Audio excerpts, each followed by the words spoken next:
Happy Monday and welcome here to another edition of Husker Online Headlines. Sean Callahan, Steve Sipple, back from the weekend. And Sip, we got a great Monday show to start off the week here.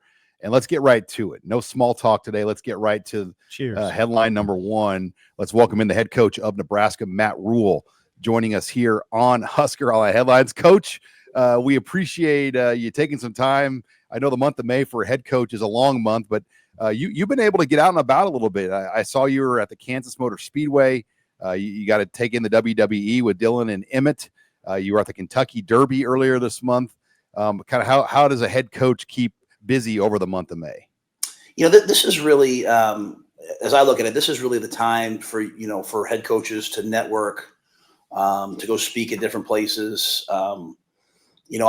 I don't always love all the travel, but I think it's really, really important for us nationally to just keep pushing our brand out there.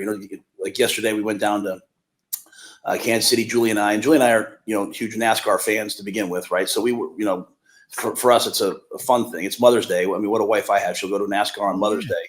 Yeah. And we're sitting in the pre-race meeting, it's the Advent Health, 400. And when they announced that, we were there, the CEO of the company turned around. He was like, "Oh, I need to meet Coach." I met him, and he's a Husker. And so I think making all of those different connections, but at the same time, being out there, like Kyle Larson, right for this in Victory Circle. He's like, "Hey, Matt, I'm going to be out in Lincoln in a couple of weeks." He's racing out in Eagle, on the dirt track, and I invited him and his crew to come over and see the facility. So I just think we have such great things here, and the more that we're out there. Being at WWE, the second time, I've done it. The executive producer, Marty Miller, is a good friend of mine, a Temple guy. And the more we're out there, the more people see us across the country, the more kids shoot me a text. Because if you come to Nebraska, I want them to know you're going to go do cool things, man. You're going to go do fun things. And so, we went down to the Kentucky Derby, Troy and Amy Dannon, us. I spent some time with the NBC sports executives while we were down there talking about, Colorado coverage from last year. And, we gave them full access into that game, talked about the games this year. So I just think, part of this job is, the coaches are on the road recruiting. I'm not allowed to go out recruiting, but I have to get out and go do those things. But at the same time, I met with every player last week. That's 130 some players. Met with them, each one-on-one, finished my last one this morning. So we'll go to NASCAR on Sunday, but be back in the office Monday morning. You're going to kill me for this, maybe. But what was your favorite part? I love the Derby. What was your favorite part of the Derby? I would say it was my first time there. I've been to the Preakness before. I would say, we were able to walk down into the paddock area, and I got to meet some of the, just randomly, Julie and I walking, but some of the owners of some of the horses, and they'd stop us. Met some wonderful people from Tulsa, and their horse was like, 23-1 or something like that in the 11th race, and just talking to them because, what we do obviously is, we're trying to build excellence in the football program, and they're trying to be the best of the best, trying to be excellent in horse racing. And so just talking shop with those guys, meeting those people, and then, honestly seeing the horses up close, seeing the slop that they had to run in and just such beautiful animals. I went and spoke at the Broyles Awards and went down the Victory Circle there at Oak Lawn the day we were there. So, I love horses, but I thought that was really, really cool just seeing that atmosphere and meeting the people behind it. Oh, yes. Coach, as we transition into this 2025 season, we're still waiting on the official ruling of the House settlement case, but it appears that players will be grandfathered and protected, just from the reports out there. What are your thoughts on that, and how is that going to work maybe with some of the players that went in the portal for you? Could you get some of those guys back just knowing that there could be some grandfathering protection for some of those players? Yeah, we as I told you in December, December, we told the guys, hey, if we did it right now, you'd be in the 105, or you wouldn't. So they can make decisions. The guys who stuck around through the spring, we had those same conversations leading up to that week, and really, guys either were saying to me, "Hey, Coach, I'm a Husker. I'm going to be here no matter what," or some guys were, trying to figure out their future. And I sat here with a couple guys, and they were like, "Coach, what should I do?" I said, "Listen, you have to figure out what you want to do. But I'll tell you this: if you were Bryant, if you were my son, I would tell you to go put your name in the portal on Friday. you want to play in the spring game. They don't want to leave. So I said, hey, we'll hold the name till Monday because you have 48 hours to hold the name. So you're not out there in the spring game with the news breaking that you're in the portal. Mm-hmm. Then when it comes out on Monday, at least you're protected, right? So if this 105 thing goes left, it goes right, at least you're protected. And then some, opportunities might come your way. So I almost feel like an agent sometimes. I'm helping some of our guys right now. Some of our guys that were walk-ons here that weren't going to make the 105, or at least it might not make the 105.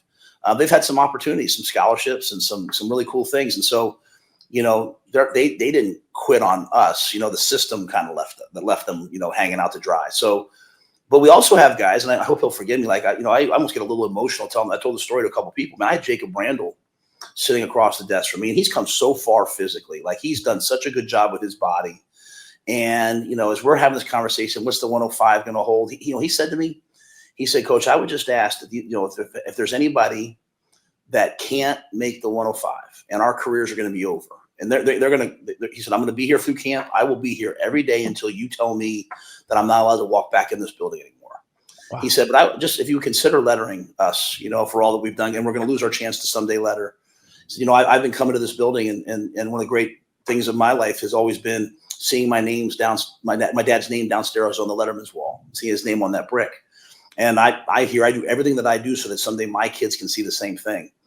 And I'm like sitting there saying to myself, like, I have to tell this young man that he can't be here anymore. Like, how crazy is that? So, I applaud the sanity that we might be having here moving forward. That, moving forward, maybe this is the right system, getting down to 105. But at least these young men that have been, busting their tails just to be a Husker, to contribute to the team, that they'll hopefully be grandfathered in, and we can tag them. So some of those kids, to answer your question, Sean, some of those kids that went into the portal right before the thing, I think they'll probably still end up being here. A couple of them have gotten some good opportunities at lower level schools, and I think they might do that as well. You'd be a good agent, by the way, if you ever want to do that. They haven't fired me yet. So I got a little more time. I'm not saying that. I'm just saying you'd be a good agent. You added a kicker, a place kicker recently. I just wanted to get the rationale on why you felt that was necessary. And then where are we at on the punter? What can you say, if you can say anything?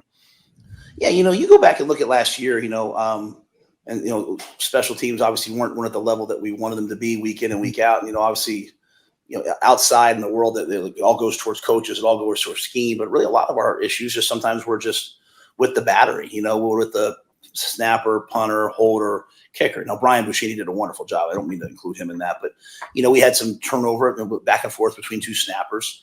Tristan, did a really nice job as a freshman, then unfortunately was hurt. So he was battling through, an injury, and then ended up redshirting. John, we brought John in as insurance right before the season because of Tristan's injury. And John, obviously, early on had some struggles and then turned himself into a nice kicker. And so went into the offseason hoping to get Tristan back, added a long snapper. So say, hey, we got two guys now. We got a guy with a lot of experience. But knowing that if you're not solid in those areas, it's hard to really be solid special teams wise. And so as we went down the path of winter into summer, John Huel had some soft tissue injuries. So Tristan had him last year. John had him this year. Yeah. And, that left us with really one kicker. Went through the spring with Tristan, and just kind of left out of this saying, let's make sure that we have elite competition, and that we know that if the game's going to come down to snap, hold, kick, that, we're going to win the game. And so I think it was just really more of that, just the uncertainty and the competition of it. And so I have a lot of confidence in Tristan and John, but at the same time, the team requires that we address and make sure that we have the right thing there. And then, punting wise, as I talked about in the press conference, Eck wants to utilize the rugby style, wants to be able to go with someone who can punt right-footed and left-footed. And, we have a young man all ready to come. We haven't announced his name yet, but we would expect that he would be here on June 1st, getting ready to start workouts on June 2nd. And, Camden is still here as well. And so we have a depth.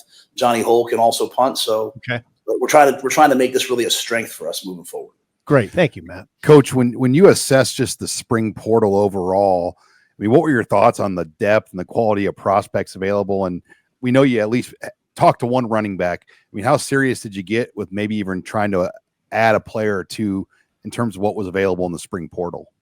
Well, I think the big thing is that like we were really aggressive in December to build this team. And whether that's recruiting, whether that's the resources, and then also obviously once we get into the spring, the development, I know that, a lot of people maybe anticipated, hey, they'll lose a bunch of guys in the spring portal. And really we didn't. We lost, maybe one player that we thought would project into the 2 deep and no starters. And so, I think for us, it was a good time, because what you find is, I think the biggest message I can put out there, and this was said to me by Troy Vincent, who works for us in the personnel department. Obviously his dad's, the number 2 guy in the National Football League. And the thing he said to me was, we always have to remember the desperate team sets the market. And so when young people are looking for lots of different things, but if they're looking just for finances, bad teams have more money because they don't have to spend as much money on everybody else. Good teams have their money allocated to other good players with lots of options. I tell our players, if you're a good player on this team and you've produced, you're going to get hit up in the portal every single time. Like, you should not be like, well, what's happening? Like, you're going to get hit up. And so a lot of our guys got hit up. We've allocated the resources as best we can. And so we didn't see a lot of need, or we didn't have a lot of resources left to go out and say, hey, let's go out and get a bunch of guys. Because I think we've tried to make sure we take care of the guys that we have here. I don't think there was a ton of depth in the portal. I mean, if you're in the portal right now, if a team's taking you right now, you basically are going there either to be a backup for if they're anticipating a long run, they're desperate, or you're kind of there as a guy for the following year. As I told some of our guys as they were getting hit up. So you're gonna go in the portal, you're gonna go on a visit, you're gonna show up somewhere June 1st. You're gonna be with your coaches for 3 or 4 weeks in June, learning the system for 3 or 4 weeks. You're gonna be on your own in July, and then you're gonna start in August. Like Sierra Wright's one of my favorite guys, one of the smartest football players I've ever been and been around. Tremendous talent. You look at the first 3 or 4 games, he only played 15 plays a game for us. Yeah. Because, we had Tommy, we had Malcolm, we had Marquise all established. Once Tommy got hurt, Sierra got a chance.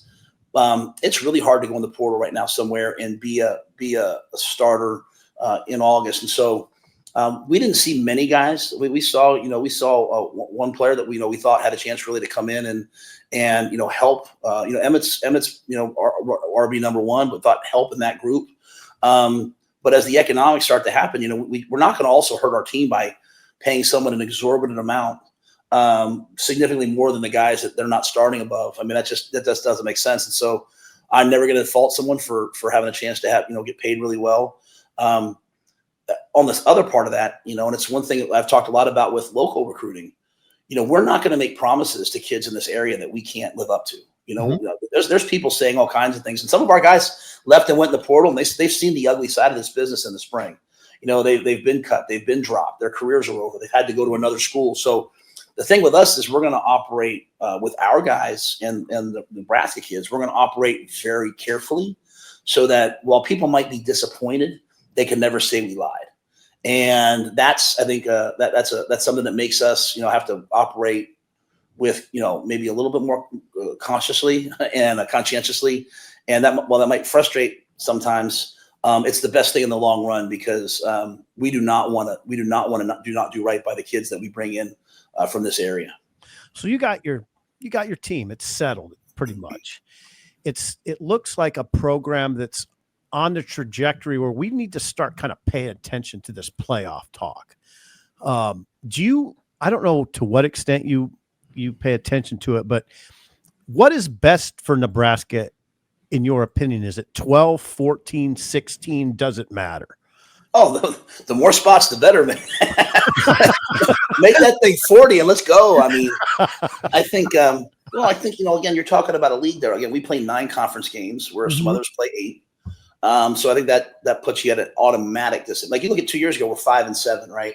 And you think about the years with Scott where he was 5-7. Now, you add in one more group of 5 team, you take out one more Big Ten team, and actually now you're 6-6. The years where you're like this year, you're 6-6. Now you're 7-5, and you're just adding another win in. And so I think the more spots, I think if they do go to where it's guaranteed, hey, you get 4 at-large bids, right? If you can play your way into those things. Right. You just think about playing meaningful games in Memorial Stadium in November, December, and January, where the weather starts to be a real factor.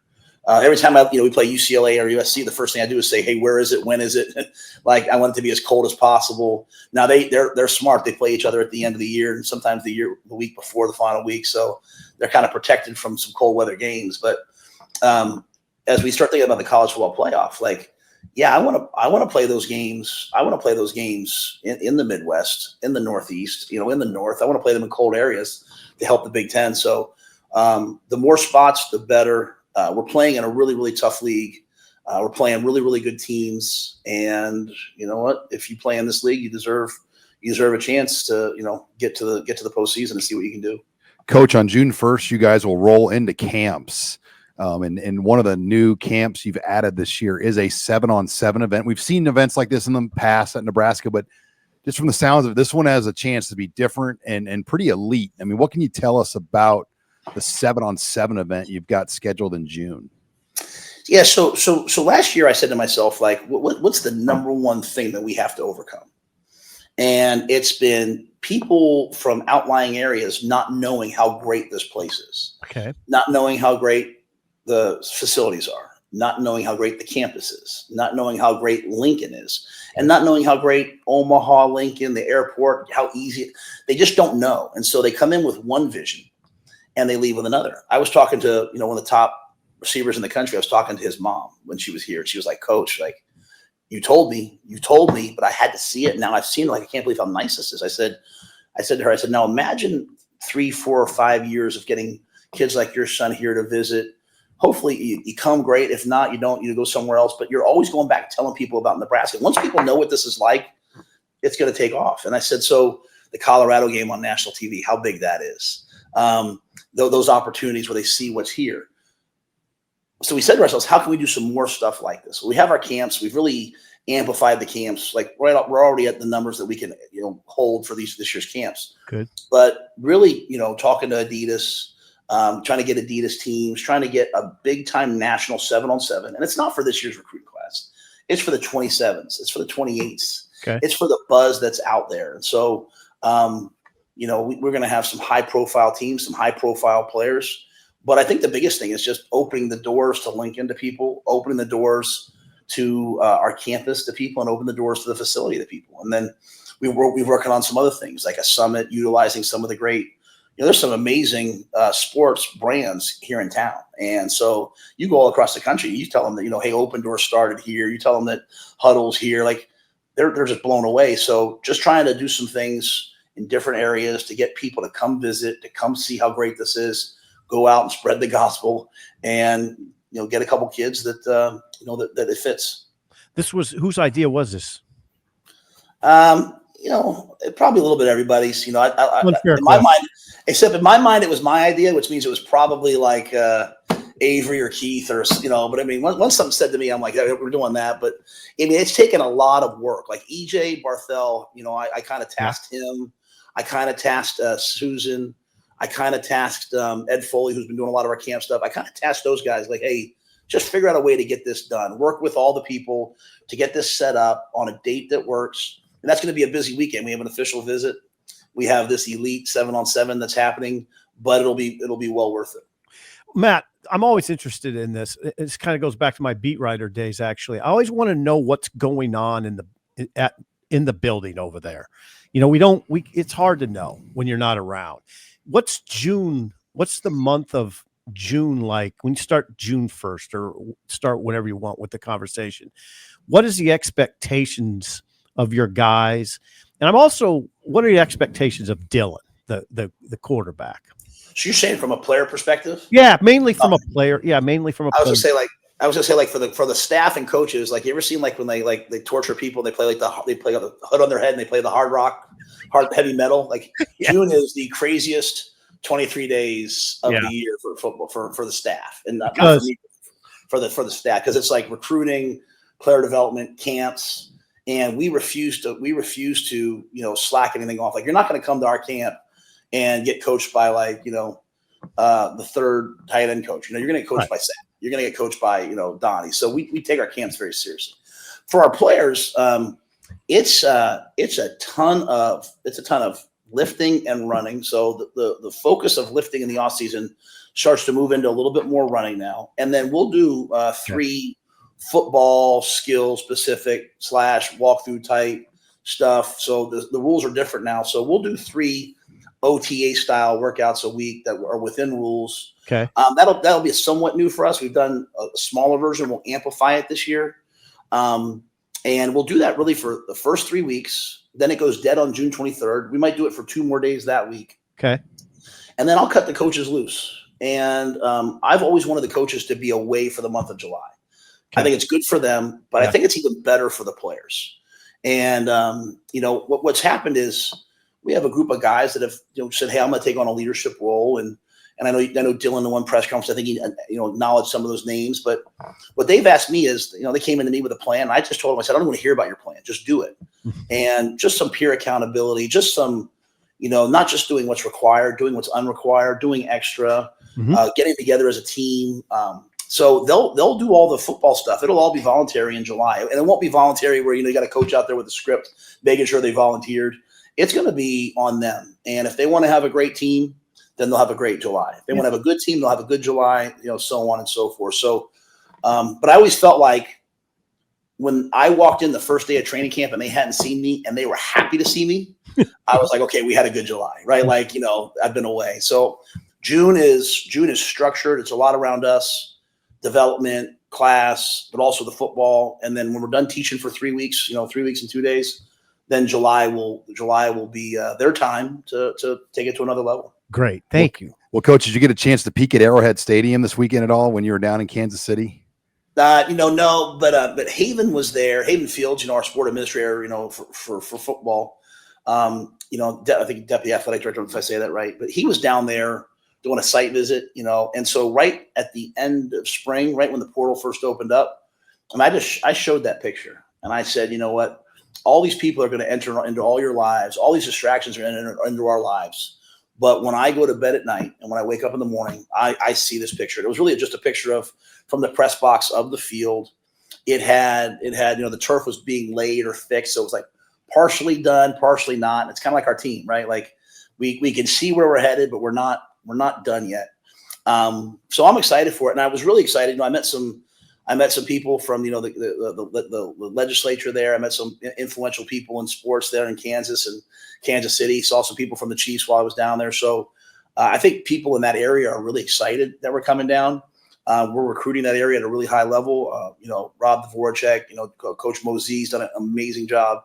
And I think coming down there is going to be a really special thing. And we don't know the time yet, but it sounds like there's going to be a lot of games that night. And it sounds like our game will be at a time where hopefully, most of the country is going to turn into it. And watching Cincinnati, they have an excellent team. They've got a great quarterback. So we'll be challenged right off the bat. This is no layup to start the season. Now this is a big time football team, and it's what our team needs, right? We need to start off with that type of a game. Well, everyone's excited. It'll be Nebraska's first game in Kansas City since 2006. So it should be a fun weekend. Coach, we appreciate the time, and there it is, Arrowhead Stadium. It's one of the best stadiums in the country to watch a football game. Sean's a big Chiefs fan, Matt. Oh, well, it's there it is. You think about it, I've only been in there once. I was there when I was in the NFL, and it was during COVID, and it was the first game that there was any fans in. I think there were like 15,000. That was it. It was the best grass I've ever seen in my life. First, say that. And then because there was only 15, but I played in front of no one, so it sounded like 15,000 sounded like 150,000. It was so loud. I was like, I can't hear. But you think about it. I think it's 8 home games this year. Is that correct? 8 home games. Eight. So 7 home games plus Arrowhead. 8 home games plus that. My wife's obviously got the dry bar. So I was explaining this to her yesterday, and she said, can you make all those home games night games so I can, have a ton of people come in during the day? So I said, honey, I don't have any say in any of this, but I think it's cool. Like, I think it's just the impact on Lincoln to have 8 home games, to have some great teams coming in. And then obviously, to go play in Arrowhead to start the year, I think it's just going to be hopefully a really good experience for the students and for all the fans and, all the Husker fans out there. Well, Coach, we appreciate the time. Yeah, that was illuminating. Looking forward to seeing you over at camps in June. You know what? We should do like a get together, one of those things. Like, like bring all the media in. And why don't we? Well, what's that? I'm looking. Well, Keith Mann's in here, right? 'Cause he doesn't trust me. You know, he's afraid I'm gonna say something wrong. So, you know, am I good? I'm not trending yet. No, but no, but in all seriousness, no. I think this time of year, I know fans are so excited. So I appreciate you guys having me on because, I think it's really important that people know that, like, we know how many people support us. Like, we're excited about it. Like, even walking through the crowd yesterday, there's Husker fans everywhere, and I think they're excited about the team. So I appreciate, the way you guys will cover us and come to the camps. I mean, it takes a lot of work to do those things, but, I like it because, you guys can see the detail. Hopefully we put into it. And, we did. And, we did. It pays off in the long run. I keep saying to myself, like, I can't wait for the first time, man, that some kid someday commits to us and he has a picture of me and him at like a youth camp or at one of these things that we do. And it's going to be such a cool experience.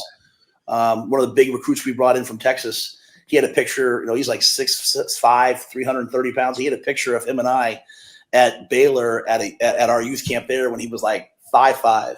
And so that's going to happen here in Nebraska. But I just think before, we kind of go quiet, I think it's an appropriate time for, us as coaches to thank you guys, thank all the media, but also thank all the fans. I mean, even coming to watch us eat wings, and do things we did on spring game. It's really special. It's really special, the support that we have. So we'll work our ass off to make sure it's all for the right reasons. That we're and catch punts, right?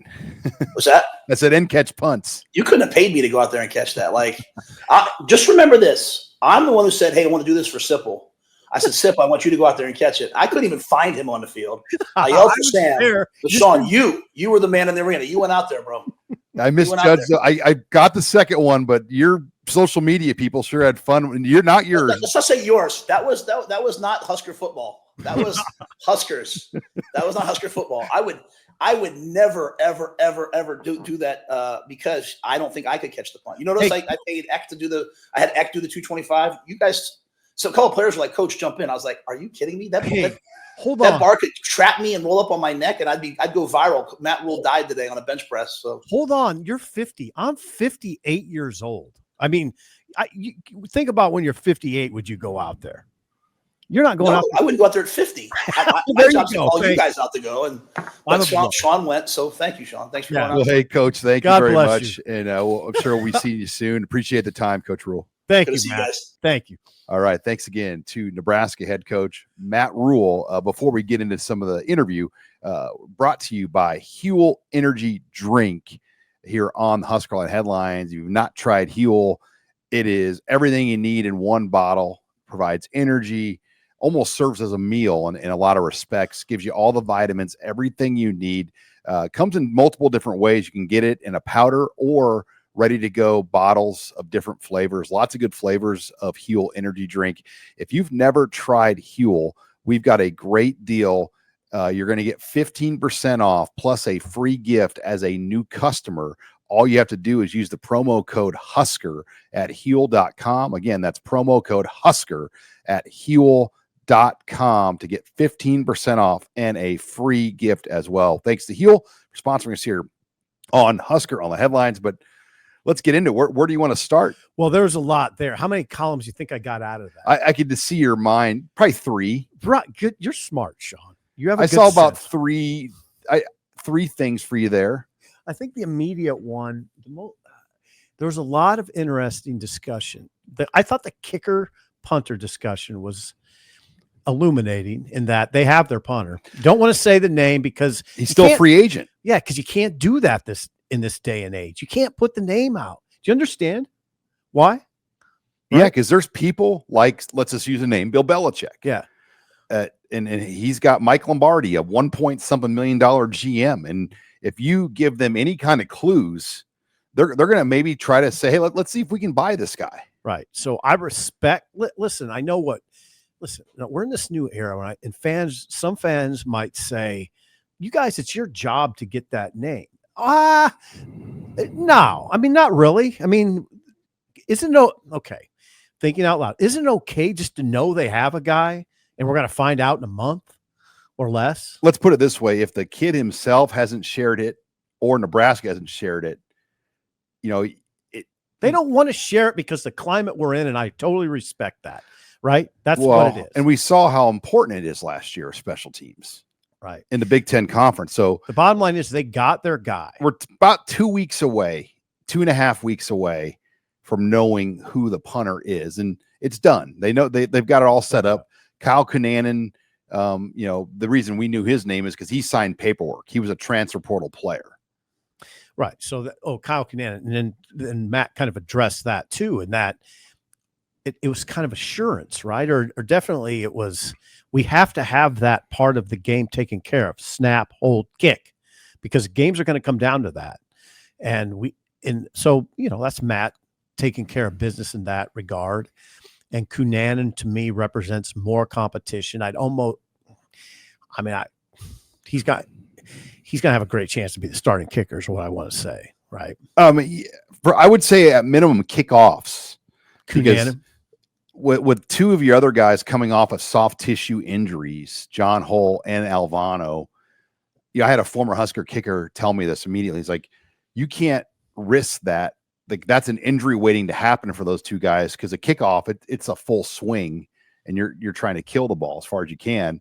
So Cunanan, I think, can be your kickoff guy, and then obviously battle probably between him and John Huel, maybe Alvano. But I think it's probably, if I'm being honest, I think it's a Huel versus Cunanan battle that we'll be seeing here. All right. Then I agree with you. Also, I thought you asked him about the running back situation.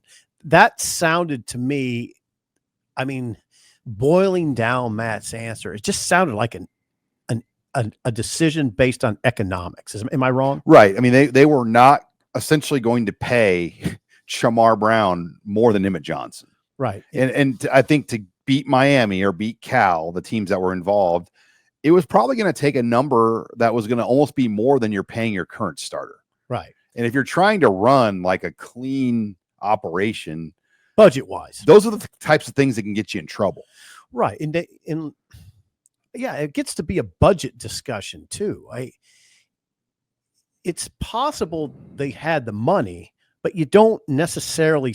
It's just like when you do your budget with your wife, you have the money for certain things. Like, you could go buy a speedboat right now, right? But you don't want, why? Honey, why? So why do we want to go get a running back when we don't need one? And especially if we're going to have to pay this much. At a premium. Yeah. You don't need a speedboat. You could buy one right now, but you don't need it. Yeah, you'd rather keep it for something else. Spend that money a little bit more wisely. Yeah. But it also speaks to, I think, how dry the spring portal was. I don't think there was much. Right. When Grant Segrin, and he made reference of one player that they lost that was too deep, that was Segrin. They didn't, and for the record, I can tell they didn't want Segrin to leave. Okay. I know you and Robin had speculating that maybe they were trying to. We just threw it out there. But people believed you guys. Because our spiel was so convincing. I can't help that. But they didn't want Segrin to leave. Right. Okay, that makes sense. And he's a two. Why would you want him to leave? But I think he, and he didn't say this about Segrin, but he was talking about in general. Like, so yeah, if you're a guy that goes and transfers now, you're going to get down to a school, and you're going to get the month of June to have some OTAs, and then coaches are gone in July, and then what? You're will he start at Oklahoma State? It's a hard ask for that. Now, when I want to go back to our Segrin discussion, I raised as a possibility that the coach was just trying to make the kid some money. He's not going to make it here. Maybe, but no, you don't. That wasn't the case. It wasn't the case. I want to make that clear. And the other part of it that really makes sense on your end with your contention was you don't run bigs out. Bigs are so hard to find. Big, what are they listed as here? I can't read. 6'6", 305. You don't. 6'6" and 305 that can move people. You want them on your team. And this is a kid that you invested in when he had really not a lot of options. He was undersized. He developed with you for the last 2 years. You did all that to get to this point. I think that would probably be the frustrating thing as a coach. All right, you believed in this guy. You gave him a chance. You got him to this point, and now he's going to probably be in a position to play for you. Maybe not this year, but the next 2 years after that, and then he's gone. And that's the hard part about the portal, because teams are going to offer your other players opportunities that you're developing, that you've put in the blood sweat. You made an investment in something and it paid off, and then Somebody just buys it under your, just takes it right from you. And I understand. And so that will be, I think, like, I'll be the guy. I'm going to be really fascinated to watch him this year. I want to watch Jalen Lloyd this year at Oklahoma State. Malachi Coleman at Minnesota. I want to see what he does there. I mean, there's a few of those, Mekhi Bayer, Jamari Butler, like some of these players that ended up leaving, like Princewell Umanyalan. I've heard positive things out of Ole Miss. I mean, those were some of the higher profile guys that Nebraska lost. But the reality is they're going to go through stuff like this almost every year now. Like, you're going to lose players. Nebraska. Yeah, every team is. Yeah. Then the other part of the discussion where my brain was working hard on placing this column, when do we do it, was the big 7-on-7 camp. Nebraska's going to have a very high profile, elite level 7-on-7. And this is where you come in. Is this the first time you've seen this? No. So they've done it in the past, but it hasn't been this highly regarded. I mean, this was actually an idea many years ago Tim Cassidy had under Bill Callahan. Okay, so we're going back to 05. Tim Cassidy, when he was at Texas A&M, helped set up and run the state Texas A&M, or the state of Texas 7-on-7 event, back when this was like not what it is now, but it was massive. And so they're like, let's do that here. So Bill Callahan and that crew 20 some years ago, they started to do it. Okay. Here. Yeah, I remember it now. Now when I think back, you're right. And it was, I want to say, slow to get off the ground, but then Pelini's staff did it for a year, and they kind of fizzled. And then they didn't do it again after that point. And then we've seen it come back with Frost. Frost did it because when they were at UCF, they had one. That's where I remember seeing Xavier Watts. Was it national? No, I mean. No. Like, you had good local teams. This is national. This is going to be like the biggest, imagine like an AAU basketball tournament with like the top AAU basketball. That's what they're gunning for here. They want to get the top 7-on-7 teams that are in the country, that are, younger kids, not seniors, but like freshmen, sophomores, and juniors, and get them here on campus. Because of what Rhule said, I talked to someone from upstate New York today. And she was telling me she was amazed. Her husband wanted her to move here, and she was very hesitant. She's from upstate New York. She didn't know anything about Nebraska. Then she got here, and she was like, "This is not what I imagined. This is great. Like, why? This is." And you hear that hear that from all those kids we talked to up here. I mean, when I lived in Connecticut for a summer in college, and I told people I was from Nebraska. I mean, I had people legitimately ask me if I lived on a farm.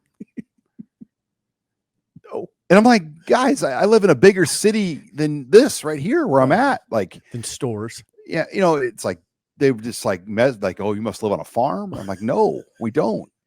I don't live on a farm at all. Never lived on a farm in my life. You don't want me anywhere near a farm. Right. You're in South O. Gerald Fultz, we have a standing offer to go work for Gerald if we ever run out of work. He said, I'm down with that. Go up there and just spend a week with Gerald. Baling hay. Oh, man.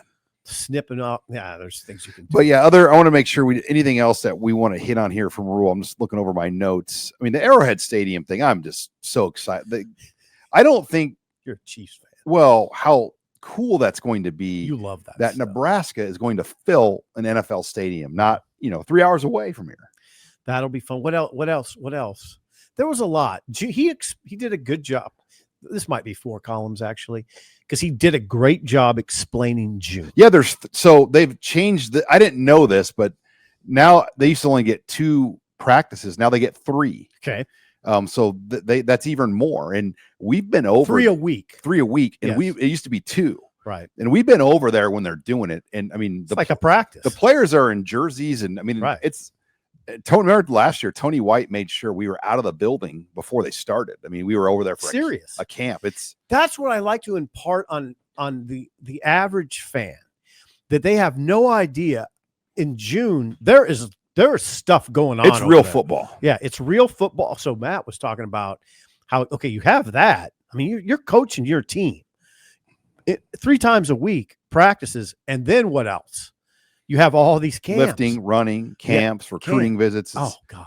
the month of June, from June 1 until the dead period, 23rd. And that's what I do really respect about what Rhule does, because I haven't seen a lot of coaches do it this way, but he literally gives those guys almost 3 full weeks off. God, that'd be nice. And no personal commentary. Coaches will be at the beach, like with their family, get a house for. They need to get away. Golf. You know what they don't get away from though, and they won't. Their phone. Their phone. Yeah, but it is different now because is it different? All the official visits are done. Okay, and it's manageable. The portal's not. You're not messing with the portal, right? Like, you're probably right. Remember when the portal was like open all summer? Ugh. Good God. So in terms of recruiting calls, you think that number's down in June? I mean, you're trying to close up deals, maybe like get guys committed that visited, but a lot of these June visitors are going to make their decisions before July 4.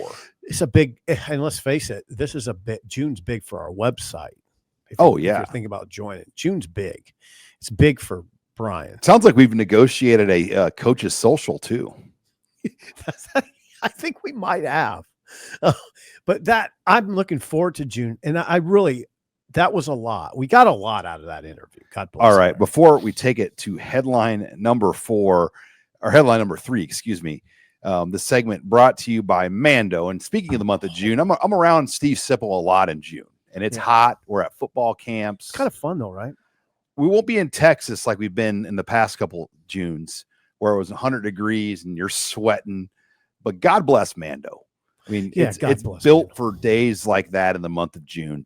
When you're hot, sweaty, well, Mando is going to make you smell better, feel better. And Sipple has been using it now, over a year? Over a year. And here's the deal.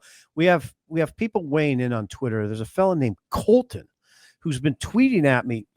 Yesterday, he tweeted at me day 6 of tweeting Steven Sipple because I love Mando. Got some work done on the car and still smelled like fantastic clover woods. Good job, Colton. And there's your time. I told you I'd mention you, and there you are, Colton. And Mando, what I've been doing, Sean, is I double up. I use the stick under my arms, a little too much information, and then just body spray. So I do double. Stop it right there. Okay. All right.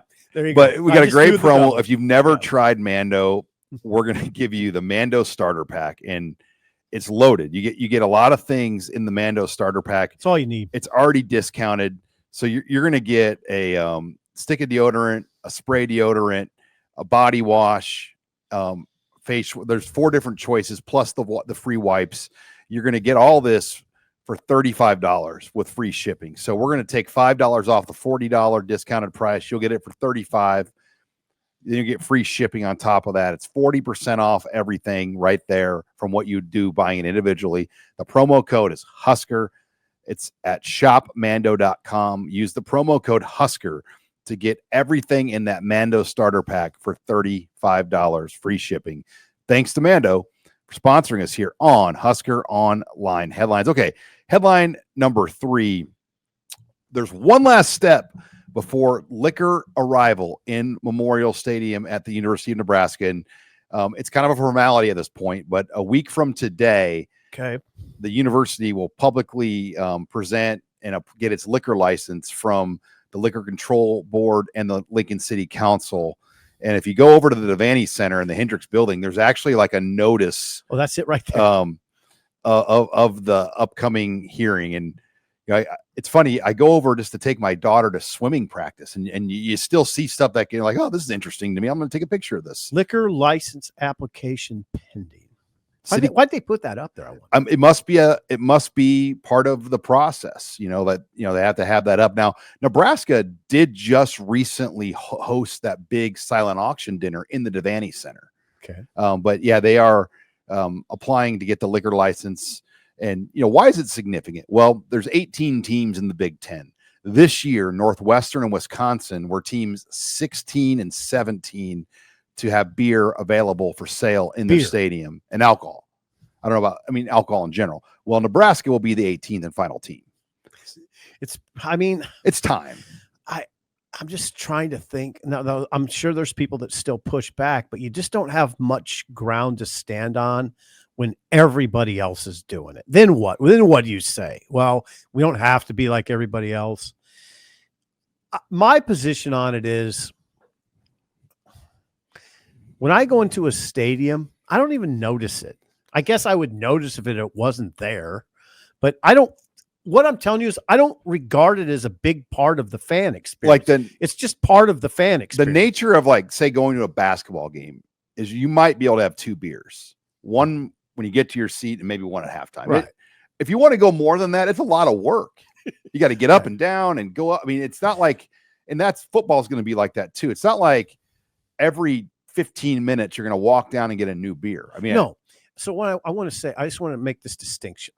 It is a part of the fan experience, and I think Nebraska should partake. The reason I don't get too wound up about it is because I don't think it's a huge part of the fan experience. It's just part of it. There's a lot of things that go in. And one thing Nebraska's had to do to kind of protect the fan experiences, since they didn't have alcohol in the stadium, they allowed stadium reentry. And so what you would see, and it's the only stadium I've ever been to that allows you to leave and then come back in up until the start of the fourth quarter. Right. I believe that's going away though with this, because it is kind of a security. I mean, a security risk. Go ahead and say it. Yeah, it is. I mean, you're allowing people to come in and come out, and so by having the alcohol, the reason they had to do it though was to cater to the Champions Club, to cater to the tailgaters. That, they didn't offer alcohol in the stadium. This allowed them to go outside and have one. But as Bill Moose said, once he goes, what's happening is people were hammering 4, 5, 6 beers in like a half-hour period and then running back in the stadium. And he just tell it like it is. And that's not good. He goes, this actually will maybe regulate some of that stuff a little better. You're going to kill me for not knowing this. So will this go into effect this season? Yes. It's 2025. Yeah. Aramark, the new vendor, is in charge of it. Now, it's not been confirmed or announced, but Aramark traditionally has worked with Anheuser-Busch as their primary beer sponsor. Okay. That's Arrowhead's one of their stadiums. So you would assume the people that we know at Zipline, for example, I mean, I think they expect that Anheuser-Busch will probably be the primary distributor, but like Zipline locally is trying to get in the stadium to offer something. Like you're going to see some of these things go through the just different things like that will happen as far as Aramark. It's kind of exciting because I do think we're going to get a lot more concession offerings too. Okay. It is. I mean, it's a change, and any change at Nebraska is pretty significant. So this is pretty significant. Yeah. And June, there's the next region meet. There's an April regents meeting, and there's not a May one, but there is one in June 19th. And that is when you would hope we kind of learn more about the stadium. Mm-hmm. That would be good because it would give us some news. I think you'll learn something. I mean, well, they have, otherwise it won't be another regents meeting till the fall. Okay. We'll find out. So you would think that, and Dan has said that repeatedly, that the final one is probably when they'll present and kind of go official, but it has kind of drug out a little bit. And what you wonder is how much different will it be than the one that Trev Alberts presented originally? How much different will it be? Well, and Dan has said there's going to be a lot of infrastructure work that just needs to be done. When you have a stadium that's over 100 years old, there's stuff behind the curtain that we don't see. Right. But, they know, and if they don't address this at this period of time, it could be big problems down the road. Right. So I think a lot of this will be a lot of infrastructure work too that needs to be addressed. But yeah, the liquor license thing a week from Monday night. Who knows? Will that even be a news story? I don't know. But I thought it was. I think it will be notable that Nebraska has like a posting of it on their building. Yeah, it's good to document this stuff verbally. So, all right. Before we go, headline number 4 here. Let's move it on here as you're watching Husker Online Headlines. Headline number 4, the fascinating study of the 2026 in-state class. And when I say fascinating, there's currently 12 players that I know of in Nebraska that have Power 4 offers. Of those 12, Nebraska has 1, and they have a chance maybe at another one, Darian Jones. Omaha North. Isaac Jensen is probably off the board right now. He's not going to visit Nebraska on an official. There's a running back, Nelson Wheeler at Millard South, who they checked out. But yeah, you could have 12 power fours in the state with maybe 2 at most going to Nebraska. And that's rare. It is rare. But Brian Munson brought up a good point. There have been years in the past, like the year Sam Cotton was in the in-state recruiting class that year. He was the only in-state recruit of the whole class. But your walk-ons were, get this, your walk-ons were Janovich, Brandon Riley, Trey Foster. I mean, you had like dudes. That's remarkable. Ross DeZuris. That's remarkable. You just named 4 guys that played a huge role. Sam Hahn. My God. I mean, that was the greatest walk-on class. The walk-on group that year had like 3 NFL guys. Those days are over. Sam Foltz was in that walk-on class. Oh, for God's Riker sake. Fife. That's an amazing story. So that was a year where teams just weren't really evaluating Nebraska very well. And Trey Foster was a walk-on. yeah, not Gerald, Trey. Oh, well, still. But Trey played a lot. I know. But I mean, Brandon Riley goes without saying. Jordan Nelson. Yeah, that's remarkable. Graham Nabity. It's remarkable that those guys would walk on and not get scholarship offers elsewhere. Some of them had some Dakota type deals, and they still chose to come. And I'll never forget, they all played in the Shrine Bowl, that whole group. Jeez. And Sam Cotton was the only one that was a scholarship guy, and he opted not to. But all of those guys that ended up walking on played in the Shrine together. And it was probably the best Shrine Bowl I've ever watched in terms of the quality of the play. I mean, wow. they were really getting after This it. is where you make your money, Sean. Drew Ott was in that Shrine Bowl. Damn, they went to Iowa. Yeah, went to Iowa. And started and became kind of a situation. Drew Ott. Blocked a punt. Yeah. Against Nebraska. But well, just was good overall. Yeah, I did like the latest one though on these in-state ones. Iowa State has kind of gone crazy. I mean, they have like six offers. Six commits. I'm sorry, 6 commits. Leighton Burbach from Norfolk Catholic committed to Northwestern. Which you can't remember a Nebraska high school kid taking a scholarship offer from Northwestern ever? Not I know of. I mean, I'm sure you could amazing. You could go back and find one. Well, and Illinois is another example of that. Illinois has taken 2 guys the last 2 years. Before that, their last letter winner from Nebraska was like in the 1920s. Times have changed, Sean. So you're seeing teams that weren't really recruiting Nebraska get some players out of here. But the difference is these players are probably not costing any money in terms of the rev share. Right. Matt Rhule addresses this, and he kind of addressed it again today. He's not going to make, we'll say, false promises to these kids that we can do this for you and then not deliver. And this also, and he can't say it in as blunt terms as I can, but Nebraska's got to beat Ohio State, and they got to beat Oregon, and they got to beat Penn State.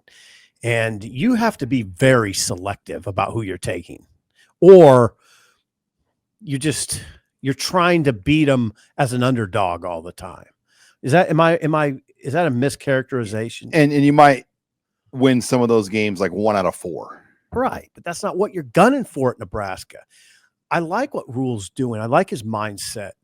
You want Nebraska to be like Ohio State and Penn State and Oregon and Michigan. You want Nebraska in that subset, not in the Minnesota Northwestern, whatever subset, the next subset, whatever it happens to be at that time. Well, in the previous 3 years, we've seen Nebraska take more in-state players than any time in the 85 scholarship history, like 24 of them in like 3 years. And what has it resulted in? A lot of transfers and a lot of things that just haven't worked out. Right.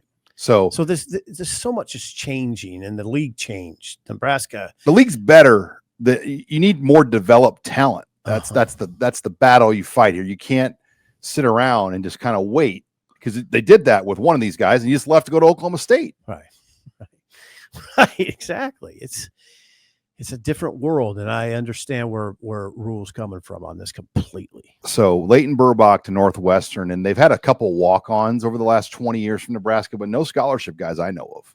Leighton Burbach, and then the again Nelson Wheeler at Millard South. Yeah, the Addison Williams went by there Friday just to size him up. Well, that's a key thing. He's a Mississippi native that moved to Grand Island, and now they live in Omaha. But in 9 games, he had over 1,000 yards rushing at Grand Island. He ran 10.8 in the 100 as a sophomore. Wait, it would have been a sophomore year. So he's not running track right now. And I don't know if that has to do with his transfer, if he's ineligible to do it, but I'll have to watch him. That's one to watch, but there ain't a lot of other running backs. That's the thing. But Wheeler's got Wisconsin, Michigan State, Maryland, Cincinnati, Kansas. Mario Cristobal just started following him on Twitter. So, and he definitely, I think, is interested in Nebraska. And I mean, he's messaged me randomly just saying, like, I think he wants to be recruited by Nebraska. So we'll see where that goes, if it goes any further. Real quick, just an add in, a free flow Monday. I saw something the other day and it made me think, God, Sean was right. Seldom am I wrong in our debates, but you got me on Woody Marks.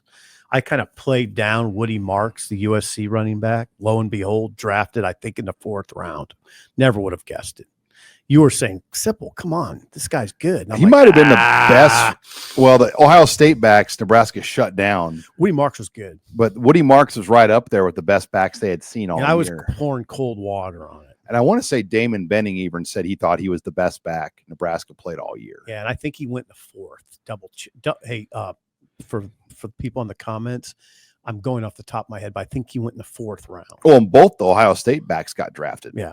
So good. And then obviously Iowa's running back got drafted high. I mean, it was a good running back year. Yes, in the Big Ten, top running back year. And that's what you're trying to compete against. Right. 100. All right. Let's, before we close it out. Yeah, you want to see guys at Nebraska like Judkins and Henderson. That's what you want to see. You want to see Katron. You want to see those Penn State running backs. That's what you want. You want to see Burkhead and Abdullah. Yeah. And that's where Rhule's coming from. That's where he's coming. You want to see when Rex Burkhead gets hurt, you have Amir Abdullah ready to go. Right. Exactly. You can be that. You can do that. All right. Final headline, odds and ends. This also kind of slipped by, or just was interesting over the weekend. Nash Hutmacher is now a Tampa Bay Buccaneer, and it was, I don't want to say wrongly reported, but I think everybody just assumed when he went to Baltimore that he was a signed, undrafted free agent. Well, he was not.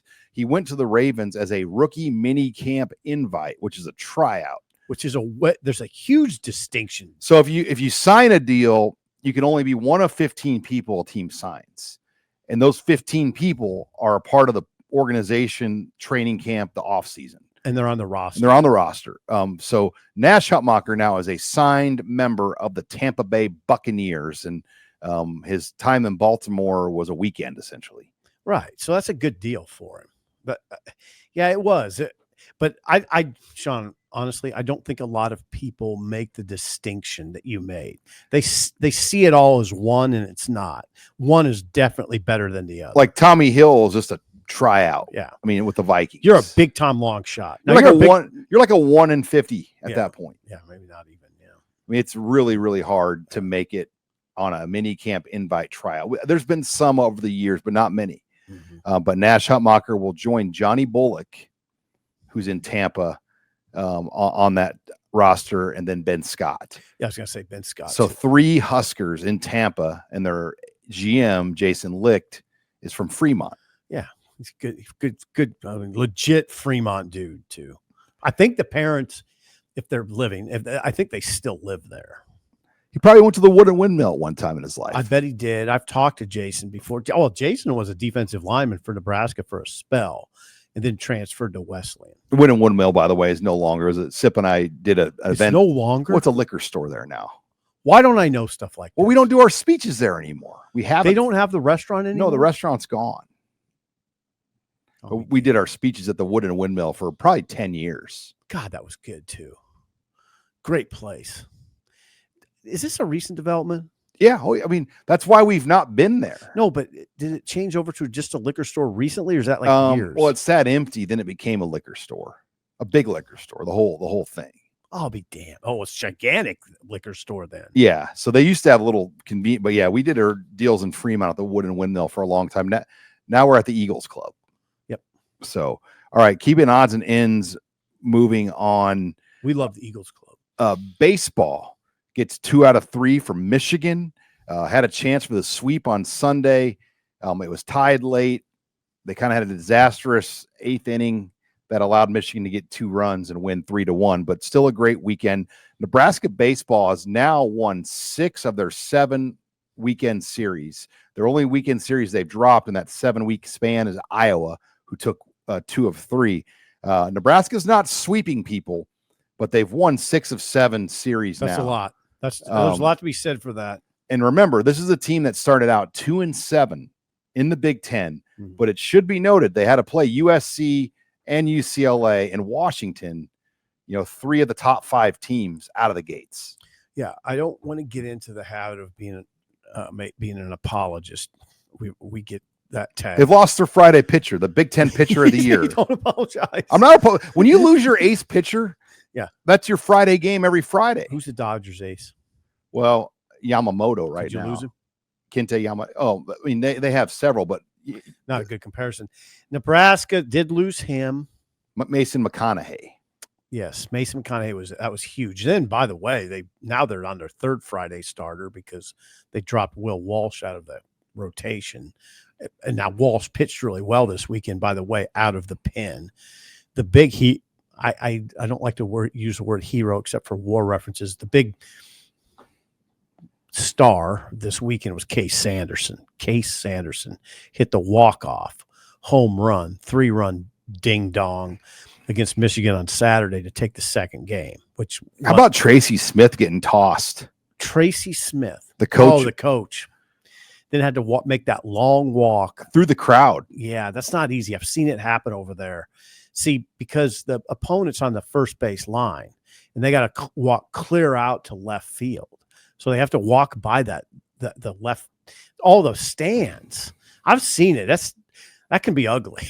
And he seems like he's got kind of a hothead, Tracy Smith. Yeah. He got mad about a replay. They ruled it a home run. Home run, right? It was called a home run. Clearly a home run, by the way. Yeah, it was tricky though with the way the ball hooked. But replay confirmed it was a home run. He didn't like it. He was mad about it. I don't understand why he got so mad about that because it was clear on replay it was a home run. Replay showed home run. I don't get it. I don't know what he was thinking. If he just was, I don't know what he was gorgeous thinking. Weekend though. Now they go to Purdue for 3, and Purdue is a lower tier team. You'd like to think they can win the series out there and maybe sweep, but they're in position to be like a 6 or a 7 seed heading into Omaha. Are they safe? Yeah. They're if they win 1, I would say they're for sure in. Okay. If they got swept out there, they could still be in because they hold tiebreakers. Okay.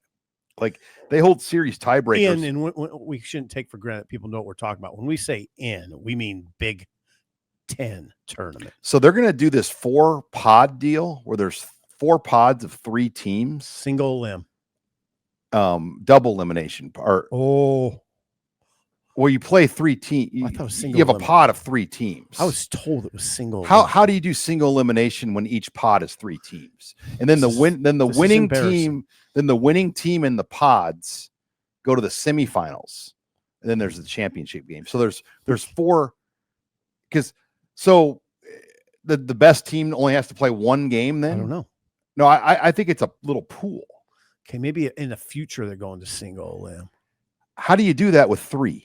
On our show, they're talking about single elimination. Well, the tournament part when they go to the semifinals is single limb, and then the championship is single limb. All right, we just got. So you'll play 4 games. Shows you how much you'll play 2 pod games, maybe a semifinal game, maybe a final in the tournament. Yeah, you're not going to do a deal where you're playing like 6 games in Omaha, which nobody wants that. I mean, no, you've covered some of those conference tournaments can be. You're over there till midnight, and then you got to come back for like a 10 a.m. game the next day. Oh, God. But how about softball? They get a decent draw. Jordy Ball, Nebraska. They'll go to Baton Rouge. Okay. The Tigers are the national 7 seed, and they're opposite of Tennessee, who's the 10. So, there's no easy pass to Oklahoma City, but if Jordy Ball's hot, Nebraska's got a chance. Yeah. She's just lived up to all expectations. They came up short against UCLA in the conference tournament semifinals. But then I want to end on this finally. Bud Crawford, Tyson Terry how about that duo? They were Bud Crawford came to Tyson Terry's high school graduation party. That is remarkable. I mean, remarkable. Look at that. So that is Tyson. That's 210-0 right there. Yeah. And his dad was undefeated. His dad was a champion wrestler too. Wow. Look at that. Hey, that is, I'm freaked out by this. Bud went to his graduation party. Those might be the two toughest guys in Omaha. It might be. I mean, one's arguably the best pound for pound fighter in the world. Now, I mean, 2 years ago, you could have made that argument a little stronger than now, but you can still make it. And Tyson won a state championship with a torn ACL. He won a state wrestling championship with a torn ACL, which now he thinks he can be ready for the 2025 season though, right? We should do a story on him. You need to check in with Tyson. Yeah. I'd like to check in with Bud too. You don't know this because you don't follow boxing, but he's got to fight Canelo Alvarez. When's the date of that? I follow boxing. I've literally watched every Bud Crawford fight since like 2010. Okay. Canelo Alvarez. I don't know what they set the date for, but I'm going to get you ready for this. Bud might be the underdog in that fight because he's given up a lot of pounds. Yeah. We are really in danger on this podcast sometimes of talking about things we don't know about, which we should avoid. Well, I know Canelo Alvarez is a lot heavier than Bud Crawford. He has been, yes. Like he fights way bigger. Yeah, Bud would have to go up. I mean, there was a time when Crawford was fighting like 140. Right. I'm sorry I offended you. I mean, have you watched all the Bud Crawford fights? No. I went to the one that was in Lincoln. I did too. I was there with Alex. And where Dannon wants to put one in the stadium. I wonder if that will ever happen. Yeah, he has talked about having Crawford fight in Memorial Stadium. There's two things I'd like to I love when we just start talking. There's two things I'd like to ask Dannon. Follow up on that. Is there any interest from the Crawford team of fighting in Memorial Stadium? And I'd also like to ask him, this is where you could weigh in as a kind of a wannabe AD, which you are. How about just a series? How about a permanent series with Colorado? I don't know if they can commit to that because of this possible SEC series that they're going to, if they go to auto bids, the Big Ten and the SEC might agree to a scheduling agreement. Yeah, you couldn't do that. And I don't know. You couldn't do it. That's the answer. If you do that, you can't add Colorado too. No, you can't. Well, and you still have Oklahoma State and Arizona and Cincinnati on your future schedules. Yeah. So you have a few of those still. There's your answer out there. But you know what you just did? Save some breath. I don't have to ask that question. A Crawford fight, though, Memorial Stadium. My only concern would be like the security aspect of it. I mean, just what do you mean? A fight crowd of, let's just say 60,000, 50,000. It's a little bit different than your traditional football Saturday crowd. It sure is. And just, I don't know if your standard yellow coat ushers would be equipped to handle like some of the stuff you get with a fight like that all day, or you could be out there. So it would just be a different scene after the fight too. And after the fight. And I just think people are charged up. I mean, it's a different type of deal. And that would be my only concern if you hosted a fight thing on this campus. Those guys you put in your column, you said combined 210-0. Yep. Think about that for a second. They've never lost. Wish I could say that. Imagine running into that pair into a street fight. No, that'd be ugly. Yeah. Well, I mean, one can get you down, the other one just pummel you. I still love the story when you got into a tussle when you were in high school with like a state champion wrestler. Threw him through a window. And Sipple knew he had no chance. So what he did was he kind of tussled him, and then he No, I didn't pick him up. I just drove him through a picture window, just like a blocker, like a guard. This is the only prayer I had of not getting killed. Just to like freak everybody out and stop the fight. And it did. It was a problem in Columbus. It was a problem. It is what it is. My dad didn't seem to mind, so that was the bottom. You're lucky the glass didn't cut you. Oh, that would have been the least of my concerns. Compared to getting just pummeled, it would have a few glass cuts would have been fine. But you saved a lot of street cred. Oh, I did. For sure. I wish I could see that. All right. No, you don't. Full shows this week. We're back Wednesday, HuskerOnline show, Friday for another headlines. For Steve Sipple, thanks to head coach Matt Rhule. I'm Sean Callahan signing off for HuskerOnline Headlines.